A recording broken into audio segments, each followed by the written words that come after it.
All right. Good afternoon, guys. How you doing? Um, Fitting with 2020, a year of unforeseen things and new stuff. We thought it'd be, appropriate to show you a little bit of how we went about recruiting this year. So this is our virtual living room that we've used all throughout the year or all throughout the fall for in-home visits and meetings with players and parents. And so, we're coming to you from this spot today just to talk about our signing class. A virtual signing class, I guess. So, just there's so much around this signing day that's so much different just because of how you had to operate this year. But appreciate you guys getting on here to cover it. Excited about the group of young men that we're going to talk about. They're now Pirates. The signing class is comprised right now of 16 signees. We still do have 5 remaining slots that we're going to be very deliberate with. This is going to be a year where, and we've talked very honestly with recruits about this. I think you're going to see a lot of different things as we go throughout the spring semester and summer. With the NCAA granting everyone an additional year of eligibility. Certainly a lot of programs around the country are figuring out how to manage rosters right now. I think you're going to see limited spaces.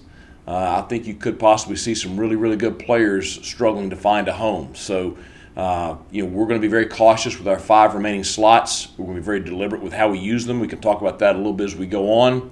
But I do want to talk about the 16 guys that have signed with us this morning right now here first. So just to give you some background before we go through each of them individually, we're today signing 4 student athletes from the state of North Carolina, 2 from the state of Virginia, 1 from South Carolina, 3 from the state of Alabama, 2 from the state of Florida, 2 from Ohio, 1 from Texas, and 1 from Georgia.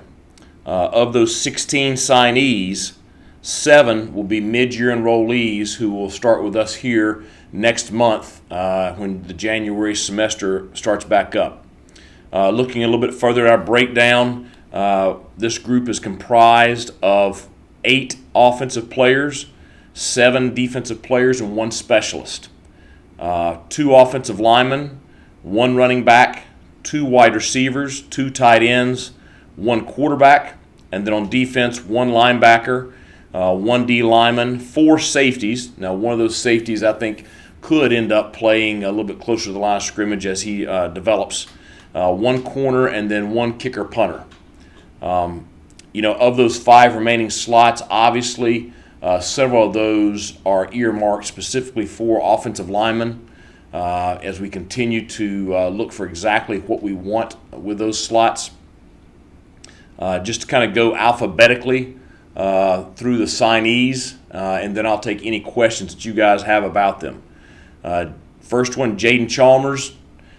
He's a corner from Sanford, North Carolina, Lee County High School. He spent this past year at Fork Union, 6 foot 180.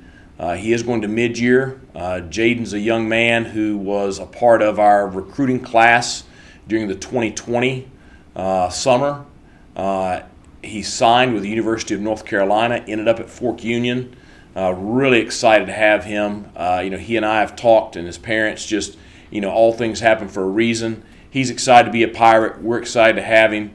Really stood out for us in camp last summer with the speed that he has, great length, just really, outstanding, talented young man. Kanan Clark, offensive lineman, Cumming, Georgia.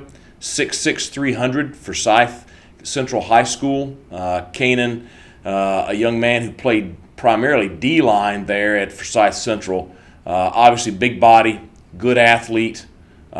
He's a guy that we're going to, start training up. Coach Shankwaller is really excited to have him. Think he's got a big upside. Jacob Coleman, tight end, Chesterfield, Virginia. Matoka High School, 6'4", 215. His older brother, Jonathan, is a safety for us here, so know the family very, very well. Have been recruiting Jacob for a couple of years. He's spent significant time here on campus. I think he's got a huge upside. Excited about him. and everything that he's going to bring to our program. Avery Durham, D lineman from Forbush High School in Yadkinville, North Carolina. Avery's coming to us as a preferred walk-on, 6'7", 305. I think a young man that has a ton of potential. He's one that I wished the pandemic really prevented us from having him in camp, prevented us from really being able to get him here and really work him out. So we're really excited to have him joining the program. I think he could have just a tremendous upside here. So DJ Ford, safety, Ashland, Alabama, 6'3", 215. He's mid-yearing. Obviously, he's been at the University of North Carolina the past several years. Very high-end player for them. Starter in their secondary last year. Outstanding young man, high character, very intelligent, really, really great playmaker. You watch his highlights from there at UNC, sideline to sideline safety. I think he can play multiple positions in the back end, and just really excited to have him. Ryan Jones, I can finally speak of Ryan. Igo got me in trouble this summer. It may have been Ronnie. One of you two did. Anyway, Ryan Jones, tight end from Charlotte, North Carolina, Mallard Creek High School, one of the best high school programs in the state. Has been at the University of Oklahoma the past several years. He was on defense there. 6'2", 235 pounds, very explosive athlete. Wanted to find somewhere to transition to try to play on the offensive side of the ball, which is where he starred at Mallard Creek High School.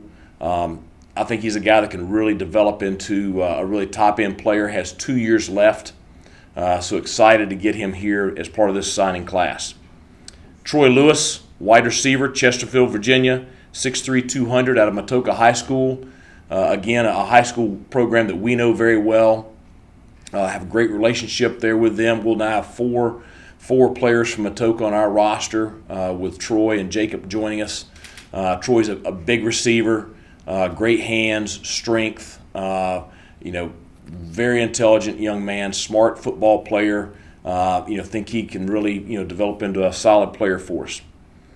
TJ Lockley, wide receiver from Daytona Beach, Florida, Mainland High School, 6 foot 175. TJ he's done about everything there at Mainland. He played wide receiver, kick returner, safety. This year he played a lot of the year at quarterback there. Has had an outstanding prep career. Maybe the fastest signee in the group. One of the most athletic. Was a great playmaker there. Excited to get him here. Looking at probably playing him in the slot here. Been really an enjoyable kid to recruit. You guys are going to enjoy interviewing him. A lot of personality. Mom's excited to have him here, and just really can't wait to get him on campus and start working with him. Lath Margin, kicker punter, Cary, North Carolina, Enloe High School, 6'3", 195. Lath's an important guy for us to get. With Jake Verity making the decision to declare for the NFL draft. Certainly we have Patrick and Owen here who will compete with Lath for the place kicking job and kickoff job this fall. Lath is an outstanding talent, very highly rated by all the kicking experts. I think he's going to bring a lot to our program, and look forward to that competition this summer and fall. Joseph Pop McKay, Phoenix City, Alabama, Central High School, 6 foot 215. I thought it was important to add a running back in this class. Obviously, we're excited about our running back room here. One thing that stood out about Pop, we were very honest with all of our recruits about what we had on our current roster. We were honest with him about Rajay and Keaton and Darius and Demetrius and the other guys that we have here. He doesn't flinch. He's outstanding high school football player, big guy with some speed, runs with power. Had a lot of offers down there in Phoenix City. Ended up committing to us. I think he's going to be a great addition to that room, and he'll push for playing time as soon as he gets here. So excited to have him. Kingston McKinstry, DB from Grove City, Ohio, 6'2", 200 at Iowa Central Community College right now. Run and hit. You're going to hear me talk about several of these DBs like that. I mean, that's what Kingston does. Great open field tackler, has tremendous length, very explosive player, solid speed. Has a chance to be a really, really good player for us. Richard Pierce, O-lineman from Homewood, Alabama, Hueytown High School, 6'4", 300. Richard's going to mid-year. He'll be here in January. Big frame, solid athlete. I think can develop into a really top-end offensive lineman. Plays with edge. Has some nasty to him. Really like a lot about him. Very mature, very serious, very determined young man. So I think he's going to be a good one. Walter Simmons III, quarterback, Orange Park, Florida, 6'2", 180, Oakleaf High School. Walter will also mid-year. As we went through this process, obviously we invested a lot in the quarterback position last year and feel good about that group. So we said, at that position, we're only going to offer a guy if he is just an exceptional talent. Walter is the one quarterback that had a solid offer from East Carolina this year, and I told him all throughout the process that he was the only one that we were going to take a commitment from. And so when he committed, obviously we were very excited about that. Good thrower, I think can develop into a really exceptional thrower, has a strong arm, great athlete, great hips, feet, top end speed, mature, great competitor.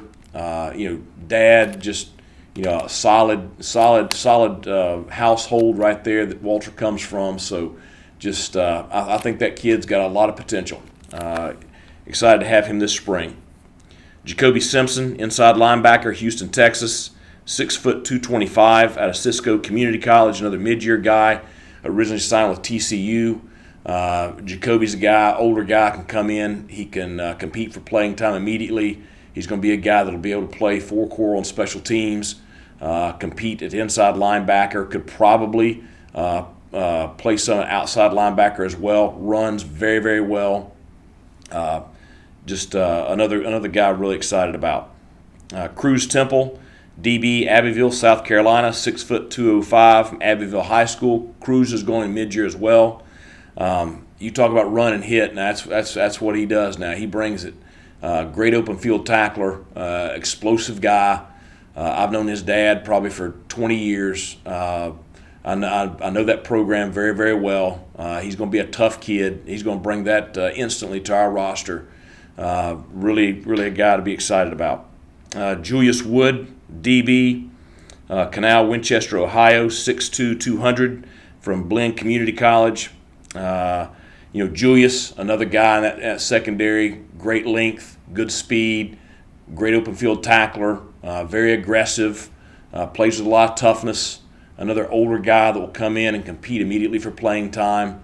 Was a little bit touch and go. Now he had a lot of traffic here at the end, but excited to have him sign with us. So, overall the signing class, although it's not as big as our signing class last year, very excited about the high-end ability of the signing class. Obviously, we are not done yet, and that's by design. We have specific things that we're looking for, those remaining slots. So we'll be continuing to recruit throughout the month of January. May or may not sign all 5 in February. You could possibly see us hold a couple for the summer. I just think it's going to be that kind of year in college football with recruiting. So, this group, excited about them, excited about our returning roster. I think they mesh together well to give us, what we want going into the 2021 season. Questions? Coach, the defensive backfield in particular, I know you guys wanted to upgrade the speed and length there. How satisfied are you with kind of the haul there? Very. It's, and we like what we have right now, but, as we've talked about towards the end of the season, because of injuries and limited numbers, and it's been a problem here since I took the job. You had one game, we had 2 healthy safeties. So we knew we wanted to, generate more depth. We knew we wanted to get longer and faster.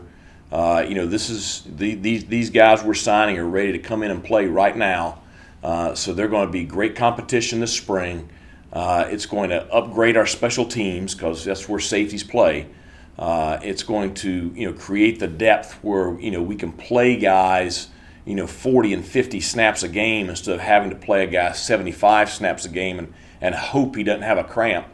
And it's going to give some of our real young guys, because we do have some real young DBs, it's going to give some of them a little bit more time to mature, instead of having to play them before they're ready. So extremely pleased with that group. The biggest thing that sticks out about them is all of them are great open field tacklers.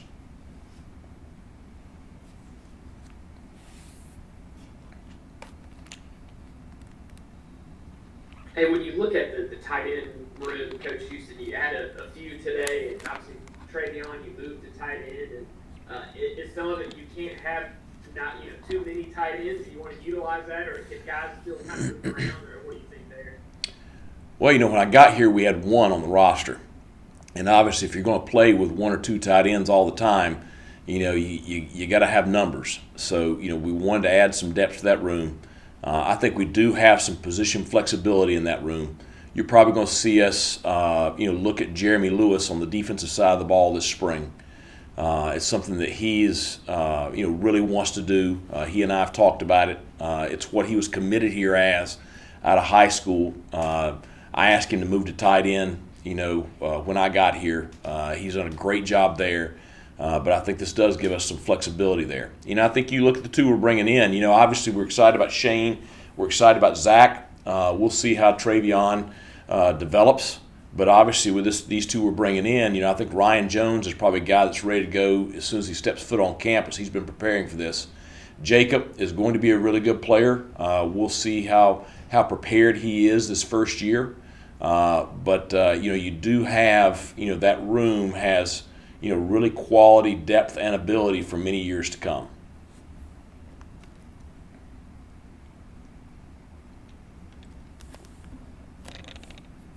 Coach, at this point, are you guys expecting a potential signing later today, or is that up in the air at this point?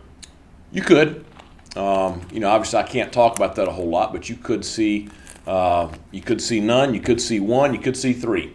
We did send a couple out that I think that if over the next couple of days, if they decide that it's what they want to do right now, then they're going to do that. But with all these remaining spots, we're going to be very, very careful and very particular about what we use them for.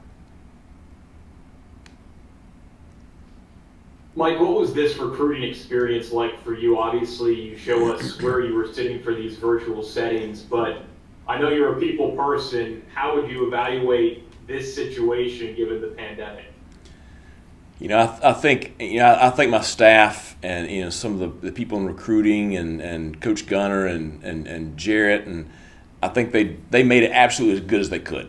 I really applaud our staff and how we used our resources, because I do think we were able to give families somewhat of an experience in spite of the restrictions.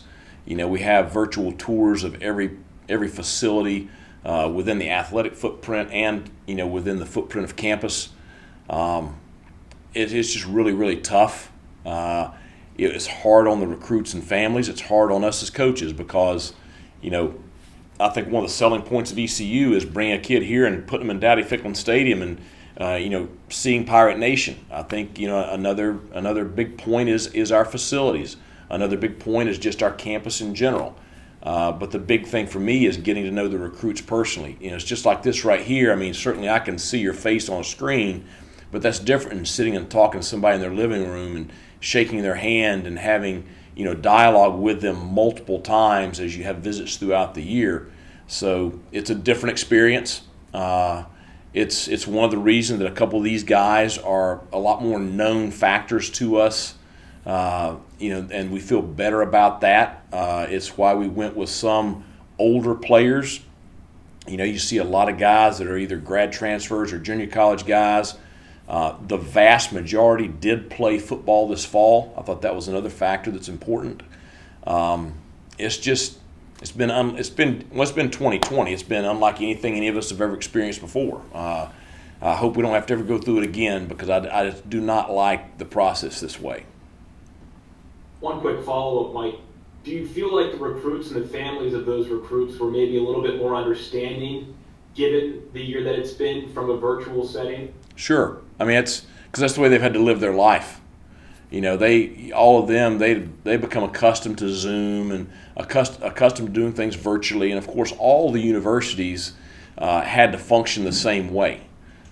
Some of them did make just random trips. We weren't involved in it in any way, but some of them did, drive through Greenville just to see things, last summer during vacations or whatever on their way to the coast. But it was something where I think everybody was trying to figure out how to navigate during this, dead period recruiting cycle. How did the NCHSAA postponing the season impact in-state recruiting this year? Well, we offered a large number of recruits this past spring and summer based on their junior film. And of course, all those recruits had committable offers at the time. The fact that, those guys either signed with someone else or signed with us. And then what you didn't have those guys that you find during a summer camp. You find during their senior year of high school, because they have that additional year of growth and development. And on senior tape eval, you say, hey, that kid's got a shot. So I think that, delaying things till the spring, sure, I think it's held back some of those guys that didn't have offers going into their senior year. But it also is going to be opportunities, in the spring semester recruiting cycle. Possibly there could be a scholarship opportunity there for somebody. I think you're definitely going to see us probably, attract really quality walk-ons this spring after senior eval. But again, it's like we talked about back in the middle of the fall. All this stuff with the extra year of eligibility, the ramifications on the recruiting cycle are not just 1 year. I think it's going to be a 2 or 3 year deal where it's going to impact our roster and high school recruits. Coach Houston, I know you said after the win over SMU that you got a lot of response from players that had committed to the program. Maybe talk about how the end of the season kind of impacts this group that's coming in terms of their excitement. Well, I mean, I think you see, some of the videos of our sideline during that SMU win at home. A couple of the older signees, DJ Ford was one of them. He said, at North Carolina, they pride themselves on playing with a lot of energy. He said, boy, your guys, that sideline is just, crazy. So I think they saw our style of play. I think that mattered. I think really they saw, the excitement of our roster, because I thought our kids did a really good job late in the year of generating enthusiasm on the sideline that you usually would have in the stands from Pirate Nation. And then they can look back at the way the stadium is, during a non-pandemic, at some of the older videos from the past several years, and see just, kind of what kind of energy and excitement there is around the program. So I do think that it was important for us to finish the season strong. Obviously, for our returning roster, it was important. I think, but also with these guys coming in, it's very important. Coach, I think, Troy Lewis and Coleman might be the only two players, or maybe a couple more, that haven't played this fall, or at least y'all got film with the rest of them, or had them on campus. How important was that to at least know what you're getting in a lot of these situations? Yeah, I mean, it was important for those two. I mean, it makes you feel better about taking them, but without them playing high school football this fall, it's just you don't know what kind of impact that's going to have on the student athletes. Obviously we've been talking to Troy and Jacob very closely. They've been training and doing the best that they can up there in Virginia. Looking forward to them hopefully having a season this spring. But the big thing that I've talked to them about is whether you have a season or don't have a season, you've got to be ready to go this summer. And so fortunately, we got several guys from our program that live in the Richmond area. So a lot of those guys are working out here during the Christmas break. I think that'll help. And just, Jonathan being here with us, Jacob understands what he's coming into as far as, competing and training. So it's not ideal not playing this fall, but it's what everybody's got to deal with.